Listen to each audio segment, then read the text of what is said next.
High, আজ কিন্তু আমরা ৩ মা মেয়ে আবারও বেরিয়ে গিয়েছি শপিং এর জন্য। আমরা এত কেন শপিং করছি সেসব কারণ জানতে হলে কিন্তু তোমাদের আমার ভিডিও সব দেখতে হবে। তো দেখো আমরা কিন্তু সকাল সকাল উঠে রেডি হয়ে বাসে করেই গিয়েছিলাম। আজ কিন্তু আমি, মা, দিদি গিয়েছিলাম। আর আগের দিন যেদিন গিয়েছিলাম সেদিন আমার ভিডিও করা হয়নি, তখন আমার বাবা গিয়েছিল।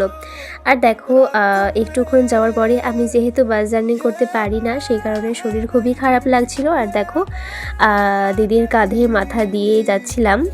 আর এখানে প্রচণ্ড রোদ ছিল, সেই কারণে আমার মুখে একদম রোদটা পড়ছিল, সেই কারণে আমি এরকম করছিলাম। আর পাশে কয়েকটা ছবি তুলে নিয়েছিলাম। আর তারপরে দেখো বাস থেকে নেমে কিন্তু আমরা টোটো করে যাচ্ছিলাম মেদিনীপুরের বড় বাজার। যারা মেদিনীপুরে থাকো তারা তো অবশ্যই জানবে।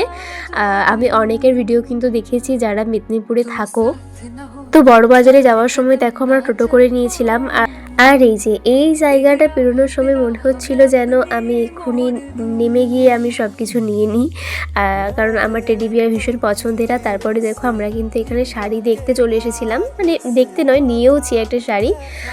দেখো সব শাড়িগুলো এতই সুন্দর ছিল, মানে ভীষণ সুন্দর। আর তারপরে দেখো একটা দোকানে এসে কিন্তু আমরা ফটো তুলছিলাম। আর হ্যাঁ, তোমাদের বলে রাখি এই সম্পূর্ণ ভিডিওটা কিন্তু আমি আরেকটা ভিডিওতে আপলোড করব, তখন কিন্তু তোমরা মানে ভিডিওটা দেখে নিও। তো চলো, বাই।